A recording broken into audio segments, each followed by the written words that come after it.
나무를 사지 말고 산을 사라. 나무를 사지 말고 산을 사라라는 제목으로 하나님 말씀 증거하도록 하겠습니다. 2018년도 새해가 밝았는데 오늘 이 말씀을 통해서 세 가지를 좀 붙들었으면 좋겠어요. 우리가 무엇으로 우리 부끄러움을 덮을 것인가 하는 문제로 은혜로 덮어야 된다는 게 첫 번째고, 두 번째는 우리의 중심이 회복이 돼야 된다. 그리고 세 번째는 하나님께서 우리에게 주신 책임을 감당해야 된다. 다시 말해서 대가를 치르는 인생. 그렇게 될 때 많은 열매를 거두고 승리하는 인생이 될 것입니다. 우리 차례대로 살피겠습니다. 첫 번째는 화려함과 은밀함 또는 은혜, 이렇게 비교할 수 있다고 생각을 합니다. 돈이 매력이 있습니다. 돈이 왜 매력이 있죠? 돈은 우리를 덮어주기 때문에 그렇습니다. 사람을 만나보면요, 못난 사람이에요. 그리고 없는 사람이에요. 그리고 부족한 사람이에요. 그리고 무식한 사람이에요. 근데 돈이 있으니까요, 다 가려져요. 진짜 그렇습니다. 저거 모자란 인간인데 근데 갑자기 돈이 생겼어요. 그래서 좋은 차, 좋은 옷, 또 좋은 집에 살고 좋은 카드 막 긁어대니까 사람들이 만만히 못 보더라고요. 우리 인간은요, 허물과 죄가 있기 때문에 드러낼 거는 못 삽니다. 벌거벗고는 못 살잖아요. 우리 다 그렇게 살게 있어요. 그래서 허물을 이게 가려야 되는데, 일반적으로 세상의 방법으로 제일 허물을 가리기 쉬운 거는 돈입니다. 그래서 돈의 위력이 있어요. 돈은 우리의 허물을 가릴 수 있습니다. 잠깐만 돈으로 가리다 보면은 이게 돈이라 그러지 않고 이걸 화려함이라고 봅시다. 사람들은 화려함을 추구해요. 화려함은 우리의 허물을 가리울 수 있어요. 부끄러움을 가릴 수 있어요. 근데 한 걸음 더 나가서 오히려 우리가 대접도 받아요. 그러니까 돈이 미치는 거죠. 원래 부끄러움인데 부끄러움을 가리는 거에 멈추는 게 아니라 이게 플러스가 돼가지고 오히려 대접을 받는다니까요. 그러니까 마약 같은 게 돈입니다. 이게 어마어마한 거예요. 그래서 이 땅에 모든 사람들이 화려함을 추구합니다. 화려하지 않으면 죽기 때문에 그렇습니다. 그래서 학력도 화려해야 되고, 직업도 화려해야 되고, 패션도 화려해야 되고, 외모도 화려해야 되고, 다 뜯어고치잖아요. 화려하지 않으면 못 사는 거죠. 제가 중국에 꽤 오래전부터 가졌거든요. 91년부터 제가 중국에 갔으니까 꽤 오래전에 갔죠. 수교 하자마자 가기 시작했으니까요. 여기도 지금 중국 선교사님 출신들도 계시고 한데 오늘 방문하셨어요. 그래서 중국에 대해서 아셨거든요. 91년 그때 당시에 기억이 이래요. 북경에 갔더니 화장실이 구멍만 뚫어놓은 거 막혀 있지 않아요. 그래서 내가 많은 사람의 엉덩이를 많이 봤어요. 그죠? 구멍만 뚫어놓고. 난 거기서 못 하겠더라고요, 도저히. 그리고 문도 없어요. 이렇게 앉으면은 시골 같은 데 가면 아무것도 없고 좀 있다라는 데가 여기 가슴팍 정도 이렇게 가려진데 주로 그랬습니다. 그리고 이제 식사를 하는데 그건 북경은 아닌 것 같아요. 할빈 정도 간 것 같은데 이렇게 국수 같은 거를 시켜 먹었어요. 그랬더니 주더라고요. 주는데 젓가락을 안 주는 거예요. 그래서 뭐라 그래서 좀 달라 그랬더니 알았다고. 젓가락을 알아듣더라고요. 알았다고. 이렇게 모양으로 하니까. 그러더니 옆에 있는 사람이 먹던 젓가락 있잖아요. 그거를 신문지를 쓱 닦아가지고 주는 거예요. 그러니까 중국의 수준, 91년도 수준을 아시겠죠. 그게 중국이었어요. 위생관념 하나도 없고 하여튼 그랬습니다. 근데 지금 중국에 한번 가보세요. 특별히 상해 같은 데 가보면요, 화려함이 뉴욕보다 더합니다. 정말로 화려해졌어요. 왜냐하면 생명 걸고 화려함을 추구했거든요. 화려해지니까 이제는 무시 못해요. 이제 중국 무시 못하죠. G2라 그래가지고 미국, 중국이잖아요. 이게 강해지게 되었고, 이게 화려함의 모습이 있게 되었다는 것입니다. 근데 중국 아십니까? 이 화려함의 이면에는 15억이라고 합시다. 15억, 12억인가 15억인가 그렇다는데 세본 사람이 없으니까 15억이라고 합시다. 15억이 한 2% 정도만 화려한 거예요. 나머지는 굉장히 어렵게 삽니다. 농공민이라 그러죠. 지방에서 올라와가지고 북경 같은 데도 지하실에 이상한데 거의 사람을 세트로 앉혀놓고, 그러니까 한 5평 정도 되는데 20명도 살고 그래요. 방송에서 봤죠. 농공민의 희생, 그 대가로 그 화려함이 유지가 되는 거예요. 그러니까 중국은 두 가지입니다. 화려함도 있지만 사실은 그것은 해골 위에 세워진 화려함이에요. 중국만 그렇습니까? 어디나 다 마찬가지예요. 미국도 마찬가지. 미국의 화려함이 어디에 있는 거예요? 히스패닉들과 이렇게 불법 이민자들 저임금으로 유지되는 구조 아니에요? 그리고 필요 없으면 또 쫓아내버리고. 중국, 미국 다 마찬가지예요. 이런 희생의 대가를 가지고 이루어지는 것입니다. 그런데 서로 화려해지려고 그래요. 왜 그렇습니까? 화려하면 우리를 덮어주기 때문에 그래요. 이게 마약입니다. 그래서 성경이 말하는 건 뭐냐면 이 미친 짓 그만하라는 거예요. 화려함, 이걸 성경에서 외식이라 그래요. 그 외식하는 자들아, 바리새인들에게 준 최고의 그 질책 아닙니까? 외식이나 화려함이나 똑같은 거예요. 외식 추구하지 마라. 화려함 추구하지 마라. 우리 교회도 자꾸 화려함 추구하잖아요. 그 생명을 잃어가고 있다는 것입니다. 산상수훈에 보면은 6장에 마태복음 6장에 거기 두 개 비교하잖아요. 가장 경건의 내용이 뭐예요? 구제하는 것, 기도하는 것, 금식하는 것. 이게 생명을 주는 통로 아닙니까? 근데 그거조차도 타락할 수 있다는 거죠. 어떻게 해요? 사람에게 보이려고. 그 사람에게 보이는 게 뭐예요? 화려하게. 구제도 화려하게 해요. 어떻게 구제를 화려하게 하나? 금식도 화려하게, 뽀단하게, 그죠? 알아, 금식했다, 막 이렇게 금식 2일째, 3일째 막 이제 페이스북에 올려요. 아, 오늘은 뭐 음식의 유혹을 이겼다. 별 미친놈 다 있네. 내가 그런 거 같아요. 제 페이스북 친구 중에 하나도 그런 미친놈이 있어요. 금식하는 걸 날짜를 계속 해가지고 응원받고. 이 제정신인가요, 이게? 시대 정신이 이래요, 지금 시대 정신이. 기도도 쇼하면서요, 쇼하면서. 화려해야 되거든요. 화려해야 자기 허물이 덮어지니까. 근데 누가 이를 했어요? 화려함의 반대, 사람에게 보이려고 반대가 뭐예요? 은밀한 중에 보시는 하나님이에요. 소박함이거든요. 은밀한 중에 보시는 하나님, 이거는 또 다른 말로 하면 은혜거든요. 우리의 허물과 부끄러움, 이거는 돈으로 덮는 게 아니고 화려함으로 덮는 게 아니고 이거는 하나님으로 덮어야 돼요. 하나님의 은혜로 덮어야 되고 십자가로 덮어야 된다는 거예요. 이 방향이 틀리면 다 가짜입니다. 세상에 있는 사람들이나 믿는 사람들이나 다 허물과 죄로 부끄러운 존재예요. 뭐 저도 부끄럽고 여러분도 부끄럽고 우리 그냥 벌거벗고 다니면 안 돼요. 부끄럽거든요. 근데 당장 효과가 있는 게 돈이거든요. 그래서 죽어라 돈 벌라 그러는 거예요. 돈 벌면 대우가 달라지거든. 부끄러움이 사라지거든.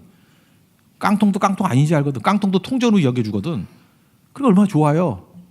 속고 있는 거예요. 그거 평생 그 싸움하다가 헛된 인생 사는 거라고. 이제 우리 교회 다짐해야 돼. 절대 화려함 추구하지 않겠습니다. 외식 추구하지 않겠습니다. 돈 추구하지 않겠습니다. 그럼 우리 부끄러움인데 어떡할 거예요, 그걸? 십자가로 가려야죠. 그리고 은혜로 가려야죠. 그 싸움 꼭 벌여야 된다라는 것입니다. 예수님이 마태복음 22장에 보니까 거기 이런 말이죠. 예복을 입지 않았다고 잔치 올 때 예복 안 입고 왔다고 쫓아내버리죠. 그러니까 이게 무슨 뜻이에요? 자기 옷을 벗지 않으니까 예복을 못 입는 거죠. 예복이 뭐예요? 그게 예수님이 입혀주시는 의잖아요. 십자가의 의. 근데 그거 안 벗으려고 그래요. 자기 옷을. 그게 자기 공로, 자기 삶이잖아요. 그걸 안 버려요. 에고에 가득 차가지고. 그러면 예복 못 입어요. 예복 입으면 자기 옷을 벗어야죠. 그 자기 옷이 뭐예요? 그게 화려함이거든요. 화려함으로 포장되려고 하는 것들. 목사도 그런 거 있어요. 뭐 영적인 능력으로 하나님 앞에 이게 나가려고 그러지 않고 뭐 좋은 차 타려고 그러고 뭐 이런 거 있잖아요. 그죠? 뭐 이렇게 화려하게 하려고. 뭐 목사가 목사 욕하기 뭐하죠? 가짜지 뭐고. 그 가짜지 그게 가짜 아니에요? 그래서 소박함이 능력이에요. 소박함. 그쪽으로 가야 된다는 것입니다. 사도행전 10장 41절 보니까 여기 이런 표현이 있어요. 부활하신 후, 예수님께서 부활하신 후 그의 제자들과 뭐 했냐 하면 그를 모시고 음식을 먹은 후에 하신 것이라. 부활하고 난 다음에 뭐 대단한 거 할 줄 알았죠. 뭐 나라를 뒤집었고 모여가지고 큰 집회를 하고 뭐 결의대회를 하고 이럴 줄 알았는데 성경이 말하는 게 뭐냐면 부활의 예수님께서 제자들과 다시 만난 사진이 뭐예요? 음식 먹었대요. 무슨 얘기입니까? 음식 하나를 놓고도 코이노니아가 이루어질 수 있는 거예요. 교제가 이루어질 수 있는 거. 그게 능력이라는 거예요. 여러분들 누구와 같이 만날 때 화장 안 하거나 꾸미지 않고는 못 만나죠. 그게 화려함이에요. 왜 그러죠? 그냥 나가면 정죄당하니까. 그리고 막 놀리니까. 쌩얼 얼굴도 아니더라. 그러잖아요. 또 시기 질투하는 게 있으니까. 그 잘난 척 하는데 그거 아무것도 아닌데 살 무지 나왔대. 러브 핸들이 막 잡히대. 그러니까 옷으로 가리잖아요. 박스로. 그죠? 그게 왜 그런 일이 벌어지게 되냐 하면은 이 모임 자체가 가짜가 되기 때문에 그래요. 그러니까 화려함으로밖에 버틸 수가 없는 거예요. 근데 예수님께서는 소박하게 그냥 일상적인 밥 먹는 걸로도 얼마든지 교제를 할 수 있어요. 무슨 얘기입니까? 정죄가 사라졌다는 거예요. 있는 그대로를 용납하는 모임이 됐다는 거예요. 그게 부활 공동체예요. 그게 교회거든요. 그래서 부활 이후에 예수님과 만난 제자들의 모임의 특징이 뭐냐? 그냥 소박하게 밥 먹어도 교제가 되는 모임이었어. 가족이 그렇잖아요. 가족이 소박하게 모여서 밥만 먹어도 교제가 되잖아요. 좋은 친구가 뭐예요? 그냥 앉아가지고 뻥튀기 하나 먹고도 교제가 돼요. 새우깡 하나 갖다 놓고도 교제가 돼요. 그게 진짜 교제죠. 가짜일수록 어때요? 화려해야 되고 마음껏 꾸미고 나가죠. 가짜로. 그래서 가짜와 가짜가 만나니까 공허해지고 힘들어지는 것이란 겁니다. 그래서 2018년도 우리가 딥 앤 와이드 이게 주제잖아요. 깊어지고 넓어지기 위해서는 화려함으로 우리 부끄러움을 가리려고 하지 말고, 이것도 효과는 있어요. 그러나 이건 세상적인 거 가짜예요. 이건 반드시 목마르게 돼 있다고요. 그러니까 우리의 허물을 가리우는 것 은혜로 가려야 돼요. 은혜로. 십자가의 은혜로 가리우는 거. 지금 여기 루카 나오미 허물을 은혜로 가리우잖아요. 그게 진짜라는 것입니다. 하나님 앞에서 이런 모습이 있는 하나님의 종 되기를 바랍니다. 사사시대거든요. 이 배경이. 사사시대는 영적 암흑기입니다. 이게 참 아름다운 얘기인데 당신의 영적 암흑기예요. 도덕적 타락이 있었고 방향 감각이 없던 그런 시대였습니다. 그래서 사사기에 제일 많이 나오는 게 뭐 외국의 전쟁, 침공, 흉년, 뭐 죽음, 슬픔, 절망 이런 거예요. 근데 오늘 룻기를 보니까 무슨 얘기가 나요? 수학, 풍년, 잔치, 결혼, 생명, 소망 뭐 이런 걸 바뀌어 버리잖아요. 이게 은혜로 덮은 사람들의 변화된 모습이라는 것입니다. 우리 반드시 이런 모습으로 가야 된다는 거예요. 근데 룻기에 기적이 있어요? 초자연적인 기적, 뭐 홍해가 갈라지고 이런 거 없어요. 그 다음에 뭐 보리떡 5개, 물고기 2마리로 뭐 5천 명 먹이고 이런 것도 없어요. 그냥 일상의 삶이에요. 평범한 3명의 주인공이 나오거든요. 3명. 나오미, 룻, 보아스. 이 사람들이 특별한 데가 없는 사람이에요. 그 남자를 봐도 뭐 부자긴 부자지만 뭐 동네 부자지 뭐 큰 부자, 빌 게이츠 아니에요. 그냥 동네 부자야. 그러니까 뭐 들판에서 잘 수 있는 그냥 동네 아저씨야. 그런데 이 남편이 잃은 두 사람 나오미와 룻 평범한 여자잖아요. 근데 자기가 할 수 있는 것들을 다 내놔요. 그러니까 아름다운 기적이 나타난다는 거 아니에요? 이게 교회의 기적이에요. 저는 이런 모습이 있기를 원해요. 화려함으로 가리려고 그러면 경쟁이 일어나요. 서로 지기하고 질투. 근데 은혜로 덮으면요. 잘 보세요. 룻의 불행이 있었어요. 남편 잃고 젊은 처자가. 얼마나 불행해요. 그러니까 나오미가 은혜로 덮어줘요. 야, 너 나 따라다녀봐야 소망이 없다. 그냥 고향에 남아라. 남고 팔자 고치기를 원한다. 행복해지기를 원한다. 축복한다. 그의 아픔을 이해해서 은혜로 덮어버리잖아요. 그랬더니 룻은 뭐라 그래요? 어머님이 더 불쌍하잖아요. 지금 남편 잃고 아들 다 잃고 며느리까지 없이 혈혈 단신을 간다 그러면 나오미가 기쁨인데 이게 어떻게 기쁨이 되겠어요? 마라 쓴 것이 되죠. 어머니 보낼 수 없어요. 혼자. 어머니 아픔 내가 알아요. 어머니 떠나지 않겠습니다. 어머니 하나님이 나의 하나님이고 어머니가 가는 곳에 나도 가고 어머니가 머무는 곳에 나도 머무르고 어머니가 죽는 곳에 나도 죽겠습니다. 그냥 단순한 거예요. 그냥 그 아픔을 갖고 은혜로 덮어줬어요. 그때 아름다운 기적이 나타나죠. 보아스가 나타나요. 보아스가 뭐 대단한 일 했어요? 그 두 여자 불쌍하니까 이삭 죽게 할 때 좀 널려줘라. 용납해줘라. 그리고 따뜻하게 환영해주고 그냥 일상으로 할 수 있는 일들이에요. 이런 것들이 어우러져가지고 사사기 배경은 암흑이라니까요. 근데 가장 아름다운 성경에서 가장 아름다운 이야기가 나오잖아요. 읽어도 훈훈하잖아요. 이게 은혜로 덮을 때 나타나는 교회의 모습이에요. 교회의 기적이라고. 여러분 이런 스토리가 나오는 교회가 되기를 원합니다. 그래서 이렇게 생각하면 돼요. 무조건이에요. 내가 자신에 대해서 먼저 점검해야 되는데 부끄러움이 있을 때 수치스러운 게 있을 때 이걸 화려함으로 덮으려고 그러면 속는 거예요. 아 이건 아닌데 명심하십시오. 이 부끄러움은 십자가로 덮어야 돼요. 십자가의 은혜로 덮어야 돼요. 하나님 부끄럽습니다. 은혜로 부어주십시오. 은혜가 카리스라 그랬죠. 은혜를 덮으면 카리스마가 생겨요. 복수형의 카리스마. 카리스마는 좀 뽀대나는 거 아니에요. 요즘 말로 아우라. 멋있어지는 거 아니에요. 그래서 우리는 카리스마가 있어야 돼요. 부끄러움에서 은혜로 인해서 영광스럽게 되는 모습이 있다니까요. 이 보세요. 아름답게 되는 모습이 있다니까. 이게 카리스마예요. 그래서 룻기는요. 카리스로 시작해서 은혜로 시작해서 카리스마. 영향력 있는 아름다움으로 끝나는 얘기예요. 우리 교회도 우리 가정도 카리스로 시작해서 카리스마로 끝나는 은총이 임하기를 기원합니다. 그게 교회라는 거예요.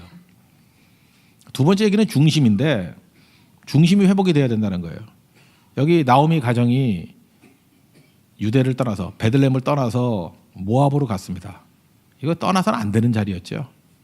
근데 망치고 깨졌을 때 회복되는 길이 뭐였어요? 돌아가는 거예요. 아무리 깨지고 부족하다 할지라도 부끄럽다 할지라도 돌아가면 삽니다. 그게 뭐예요? 중심 회복이에요. 여러분 인생이 지금 난장판이 됐죠. 중심이 뭘까요? 베들레헴이 중심이에요. 중심이 뭘까요? 예배가 중심이에요. 중심이 뭘까요? 말씀이 중심이에요. 중심이 뭘까요? 교회가 중심이에요. 중심이 뭐예요? 하나님이 중심이에요. 그러니까 중심되는 곳으로 돌아가면은 다 회복이 된다라는 것입니다. 심지어 이방인인 룻도 중심으로 돌아가니까 회복이 됐어요, 안 됐어요? 됐다라는 거예요. 이게 우리 소망이에요. 내가 좌절하고 넘어졌을 때 중심으로 돌아가면 산다. 이 말씀 하나 붙들고 서 있는 우리 하나님의 종 되기를 바랍니다.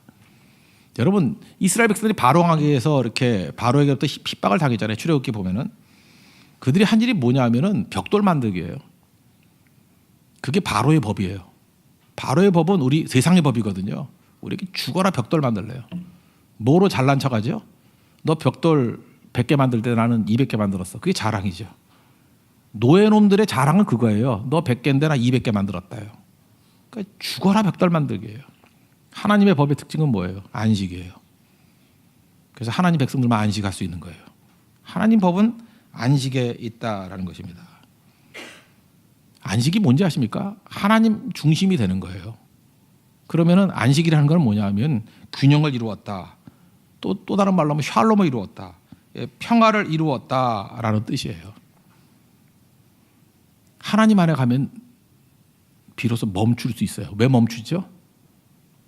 하나님이 나를 보호해 주시고 필요하면 채워주실 수 있다는 믿음이 있기 때문에. 제가 일전에도 한번 소개했지만 박완서 씨의 나의 가장 나종 진이인 것. 참 한국말도 어렵죠. 나의 가장 나종은 나중인 것 같고 진이인 것, 가지고 있는 것. 이거는 김현승 씨의 눈물이라는 시에서 제목을 따온 거예요. 시어를 따온 거예요. 시어죠, 시어. 나의 가장 나종 진이인 것. 이런 얘기가 나와요. 애지중지 키운 아들인데 데모하다가 80년대 이야기에 데모하다가 시위 도중에 쇠파이프에 맞아가지고 죽습니다. 저도 학교 다닐 때 제 2년 후배가 죽었어요. 그 현장에 저도 있었고, 그러니까 엄마가 미치더라고요. 그 어머니가 오셔가지고 할 때 보니까 이제 그거 배경이에요. 아들이 죽고 난 다음에 민가협에 민주주의 가족협의회인가 그래서 민가협에 들어가서 의식화가 됩니다. 그래서 이렇게 이념들을 좀 배우니까 인생 헛산 것 같아요. 야, 이게 진실을 알았다. 그래서 어머니가 변화가 돼요. 그리고 자기가 정의예요. 그래서 지가 최고인 양 방방 떠요. 전국 돌아다니면서 강연하고 자기 주변에 있는 아는 사람들, 그죠? 자기 주변에 아는 사람들 다 무시해요. 나만 정이고 너희들 그렇게 사는 거 아니야. 그래서 어떤 사람이든지 그 앞에 얼굴을 못 내밀어요. 그래서 친구들이 결혼식 한다 그래도 아들들 청첩장도 주질 않아요. 왜냐하면 자기가 정이기 때문에. 한마디로 이렇게 방방 뜨고 살았어요. 그 이유가 뭐냐? 나중에 보니까 자기 슬픔이 너무 크니까 그것을 이기기 위해서 그 집단의 열정에 뛰어든 거죠. 지금도 그렇습니다. 자기 슬픔이 먹고서 감당을 못할 때 뭐 이상한 단체에 들어가서 열정을 태우는 거예요. 그래야 잊혀지니까. 그러고 살았다는 거예요. 단절되고 그러니까 이 사람 어떤 사람이 도덕적 우월성을 가지고 있는데 내면은 허무함과 무너짐이 있는 거예요. 슬픔이 있는 거예요. 속이고 있는 거죠. 박원서 씨가 이걸 본 거예요. 그러다가 친구가 명예라는 친구들, 고등학교 동창이에요. 별로 친하지도 않았대요. 여자분들 동창들 잘 살지 않으면 자기 집 초대 안 하죠. 근데 명예는 이 주인공의 허상을 안 거죠. 우리 집에 같이 좀 가자 그러더라는 거예요. 집이 달동네예요. 원래 잘 사는 집 초대하지 못 사는 집 초대 안 하는데 굉장히 가난한 동네로 가더라는 거예요. 갔더니 거기 누워있는 아들이 있어요. 그 명예의 아들, 친구의 아들. 차삭으로 하반신이 마귀가 됐어요. 식물인간이에요. 그 사간 게 파인애플 통조림인데 그것도 혼자 못 먹어요. 그래서 떠서 먹여주니까 먹고, 그리고 걔도 누워있으니까 욕창이 걸리죠. 그러니까 엄마가 애를 굴리는 거예요. 사람 살이 2시간 넘게 똑바로 있으면 썩습니다. 그럼 여러분 잘 때 왜 안 썩죠? 굴러요. 자기도 모르게 구른다고. 안 구르면 썩어요. 욕창 생기잖아요. 그래서 굴리는 거예요. 너무 힘들게 애가 누워만 있으니까 살도 찌고 하니까 이게 굴리기 힘들어하니까 도와주려고 하는데 그 아이가 손을 탁 치는 거예요. 엄마만 해야 된다는 거죠. 그때 그 순간에 이 주인공이 누구도 부럽지 않았거든요. 뭐 세상에 잘난 아들이 있다는 거 하나도 부럽지 않았고, 내 아들이 민주투사고 최고였고 그저 열사 치고 받는 사람이고 나는 그 엄마고, 그때 처음으로 부러웠대요. 아, 저 아이에게는 저 엄마가 세상 전부구나. 그러면서 그 장면을 보면서 부러움이 생기면서 그 있는 모습 그대로 설명해 줄게요. 장미목 장롱이 뜨악하게 보였다. 옆에 장롱이 있는데 장미목 장롱, 좋은 건데 그게 뜨악하게 보였대요. 그리고 생각이 다 멈추는 거예요. 다 멈추는 거예요. 그리고 울어요. 막 우는 거예요. 중심 잃고 껍데기 갖고 가짜로 산 거예요. 세상 속이고 산 거예요. 자기는 엄마도 아닌 거예요. 아니, 아들을 위해서 생각하는데 아들을 생각해야지 무슨 지가 무슨 민주투사라고. 그러고 산 거예요. 다 허상으로. 사울 같은 인생을 산 거예요. 사람들의 평가, 칭찬. 참 박완서 씨 글을 기가 막히게, 자기 아들 잃었던 아픔이 있어서 그런지 모르지만 아픔이 뭔지를 아는 분이에요. 이 주인공이 언제 회복이 됐습니까? 중심으로 돌아왔을 때요. 뭐로 돌아왔죠? 엄마의 회복이에요. 엄마로 돌아왔을 때 모든 것이 회복되게 되더라는 것입니다. 하나님 앞에서 우리가 꼭 가져야 될 것들이 바로 이 마음이라는 거예요. 여러분, 중심 떠나면 우리 다 깨지게 돼 있습니다. 지금도 이런 정신없게 뛰는 인간들이 있어요. 예배 떠나면서 나 이런 모임에 안 있고 세상에 나가서 돈 많이 벌고 출세하고 인정받고 돌아오겠다고. 그래, 투사돼서 돌아온다고 하나님이 그 환영해 줄 줄 알아요? 그 허상이지. 아무것도 아니지. 우리는 껍데기부터 속으로 들어가는 인생이 아니에요. 껍데기부터 속으로 들어갈 수가 없어요. 그 속은 썩고 있는 거지. 속에서부터 생명이 흘러나는 거예요. 그게 진짜입니다. 엄마의 회복이 있지 아니하고는 절대로 이거 회복이 되는 게 아니에요. 민주투사 아닙니다. 우리 가운데 이렇게 껍데기 갖고 나가는 것들이 사라지고, 교회도 마찬가지예요. 몇 명 모였느냐, 어떤 모습이 있느냐가 아니라 중심의 진실이 회복되는 거예요. 하나님 앞에서의 나, 그게 회복이 되는 거예요. 그때 능력의 회복이 있다는 것입니다. 여러분, 중심이 회복되는, 이 센터가 회복될 수 있는, 내 중심에 하나님이 주인 되는 인생을 사는 우리 하나님의 거룩한 백성 되기를 바랍니다. 그다음에 세 번째는 책임을 지는 거예요. 책임을 질 때, 또 다른 말로 희생할 때, 또 다른 말로 십자가를 질 때 비로소 열매를 거두고 세상을 구원하는 리디머가 된다는 거예요. 기업 물을 자가, 이거 고엘인데, 고엘이라는 말이 리디머, 영어로 하면 리디머, 구속자가 된다는 것입니다. 우리는 세상을 구속할 책임이 있다는 거죠. 여기 지금 루술 기업 물을 자, 이렇게 회복시킬 수 있는 자격이 있는 사람이 있어요. 그게 친척 중에서 제일 가까워야 되거든요. 근데 1순위가 있고 2순위가 보아스예요. 근데 1순위였던 사람은 이름이 없어요. 참 성경도 재밌게 번역했어요. 아무개예요. 아무개. 진짜 개 이름 같죠? 아무개.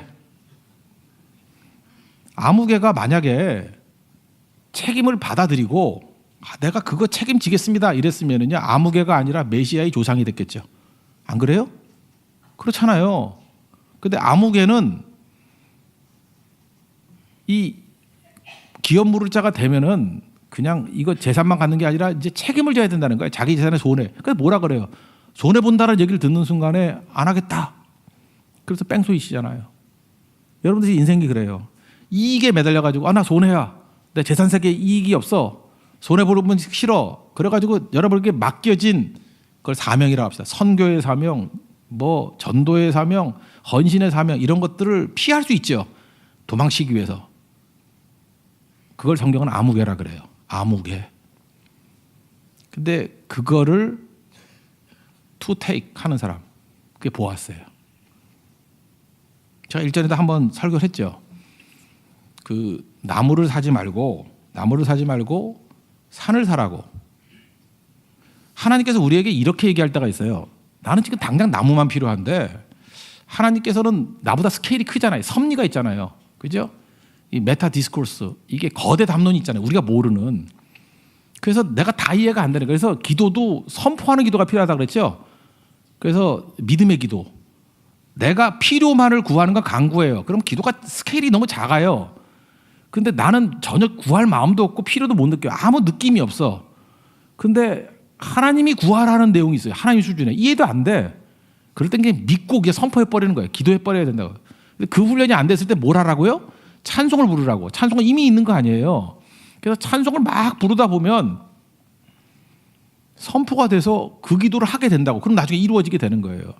주께서 높은 보좌에 앉으셨는데 여러분 그냥 혼자 앉아가지고 기도하라고 하면 절대로 그런 기도 못해요. 여러분들이 보좌를 향해서 기도할 것 같아요? 집에 있는 의자를 응접 세트를 바꾸게 해달라 그 기도를 하지. 절대 그 기도 못해요. 그런데 그런 거 다 제껴놓고 보좌에 앉아 계신 하나님을 찬양하고 하나님의 뜻을 구하는 찬양을 하면 그 기도를 하는 거잖아요 지금. 그럼 그 스케일로 산다고요. 근데 하나님께서 우리에게 납득 못하게 하나님 내가 돈 몇 푼 들이면 나무 한 그루 사야 되는데 왜 산을 사라 그래요. 이건 어리석은 거예요. 무모한 거예요. 말도 안 되는 거예요. 그런데 믿음의 사람은요, 주님이 산을 사라면 사는 거예요 그냥. 그럼 당신은 이해가 안 됐는데 산을 사면 나무도 얻죠. 그래서 필요도 채우는 거예요. 나중에 땅을 파봤더니 거기서 뭐 석유가 터져나와. 어떻게 될 거예요? 부자가 되고. 아니면 그게 센터가 돼가지고 뭐 엄청나게 중심지가 돼버려요. 그러면 이 사람은 지금 기도가 나무만 필요해서 기도했는데 시간이 지나고 나니까 하나님이 새롭게 이끌어갈 방향이 보이는 거죠. 다른 걸 통해서 일하시고자 하는 하나님의 뜻을 나중에 깨닫게 되는 거라고요. 그래서 이기적인 사람은요 미래가 없습니다. 그러면 먹다 죽을 놈이에요.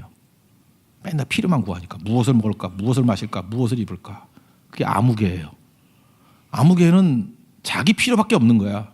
그래서 필요에서 벗어난 손해를 본다 그러니까 나 안 하겠어 뺑소니 쳐버려요. 보아스는 그냥 모르고 그냥 책임을 지는 거예요. 보아스가 자기가 메시아의 조상이 될 거 알았을까요? 몰랐을 거예요. 그죠? 그 보아스 몰랐을 거라고. 근데 메시아의 조상이 돼버리잖아요. 놀라운 일들이 벌어지죠. 보아스하고 룻 사이에서 태어난 애가 오벳이고 오벳의 아들이 이새고 이새의 아들이 다윗아니에요. 다윗으로부터 멀지 않아요. 그 할아버지 아버지니까 뭐라 그러죠? 증조 할아버지인가? 그렇게 된다고 다윗에. 이런 어마어마한 일들이 벌어지는 거 알았어요? 몰랐어요? 몰랐어요. 어떻게 이게 이루어졌죠? 하나님이 산을 사라 그럴 때 산을 샀기 때문에. 그래서 우리 교회가 이제 2018년도에 꼭 해야 될 내용들이 뭐냐? 당장 우리 필요, 우리 형편 가지고만 움직이지 말자고요. 사명을 받아들이는 쪽으로 움직이면 우리가 알 수 없는 놀라운 일들이 벌어져요. 제가 빌 게이츠 전기를 읽어보니까 그렇더라고요. 빌 게이츠는 어떤 좋은 유능한 인재가 있을 때 그 인재를 채용하려고 그러니까 안 보내주잖아요. 그래서 빌 게이츠가 했던 일이 뭐냐면 그 회사를 사버렸어요. 참 무서운 사람이죠. 그 회사를 한 사람 때문에 사버렸어. 그래서 사람도 없고 그 회사 때문에 자기가 알지 못하는 새로운 영역으로 나가는 계기가 되더라고. 세상은 이렇게 사는 거예요. 요 말을 그대로 이어받아서 뭐 강남에 아파트 이런 얘기 하더라고. 아파트를 사지 말고 이웃을 사라고. 참 지혜로운 사람이에요. 주식 투자하는 사람은 그래요. 종목을 사지 말고 시세를 사라고. 거의 방어같이 들리고 있는데 뭔 소리인지 모르는가 보죠. 내 눈앞에 보이는 이익 따라다니지 말고 더 큰 개념을 품어야 된다라는 것입니다. 이게 룻기예요. 시시콜콜하게 자기 이익 찾아다니가서는 아무개밖에 되지 못하는데 크신 하나님의 뜻 가운데 자기가 볼 때 전혀 필요 없는 것들에 대해서 책임질 때 책임지는 거예요. 책임질 때 하나님의 별과 같이 빛나는 능력의 종이 될 수 있다라는 것입니다. 그래서 책임지는 사람 되십시오. 남자들이 왜 결혼을 못해요? 책임 안 지려고 그러니까. 책임지려 그럴 때 결혼이 되는 거예요. 우리 토요일에도 어떤 형제가 책임 안 지려고 그러다가 얼떨결에 책임지니까 결혼해서 지금 미국으로 날아가고 있잖아요. 그거 아시겠죠? 책임지면 결혼하는 거예요. 근데 책임 안 지고 나 혼자 먹고 살겠다 그러면 계속 외롭고 하나도 풀리지 않아요. 하나도. 지금부터 책임지는 거예요. 내가 그걸 왜 책임져? 이런 소리 하지 말아요. 내 책임 아니다 할지라도 하나님이 책임져 그러면 책임져 주는 거예요. 왜 대만이 우리가 책임져야 돼요? 이유 없다고. 근데 주님이 책임이라면 져야죠. 왜 인도가 우리가 책임져야 돼요? 책임지라면 져야죠. 왜 일본을 책임지라 그래요? 우리 아무 관계도 없는데 책임지라면 책임지는 거예요. 그냥 순종하고 나아가게 될 때 우리가 알지 못하는 놀라운 일들이 벌어지게 된다니까요. 그런 승리의 종되는 하나님의 종되기를 축원합니다. 다시 작년 3가지 얘기했죠. 우리 2018년 어떻게 살아야 되겠어요? 우리 부끄러움이 다 있어요. 화려함으로 덮으려고 그러지 마십시오. 은혜로 덮어야 돼요. 돈으로 덮으려고 그러지 마십시오. 십자가로 덮어야 돼요. 그래서 내 부끄러움이 있을 때 내가 이걸 잠깐만 뭐로 덮느냐? 화려함으로 덮고 위선으로 덮고 돈으로 덮으려고 그러면 틀린 인생입니다. 그건 빨리 브레이크 걸어야 되고 옆 사람이 얘기해 줘야 돼요. 야, 우리 금년 그렇게 안 살기로 했잖아. 화려함으로 덮는 거 아니야. 은혜로 덮어야 돼. 십자가로 덮어야 돼. 그게 우리 인생이 돼야 돼요. 그리고 중심입니다. 중심 떠나가지고 아무리 발버둥 쳐봐야 아무 소용없어요. 중심 회복이 하나님 중심, 보좌를 향해서. 그죠? 예배 중심, 기도 중심, 중심 회복돼야 돼요. 중심이 회복돼야지 팽이도 도는 겁니다. 아니면 다 깨져버려요. 중심이 회복되는 역사가 있기를 바랍니다. 그리고 무조건 책임지는 거예요. 이 말이 생각이 안 나면은 나무가 필요한데 산 사라 그러면 산을 사는 거예요. 그죠? 나무를 사지 말고 산을 사라. 그래서 더 크게 하나님의 뜻 가운데 쓰임 받는 우리 하나님의 거룩한 백성 되기를 바랍니다. 예. 자리에서 일어나겠습니다. 성령의 새바람 우리 찬양하겠습니다.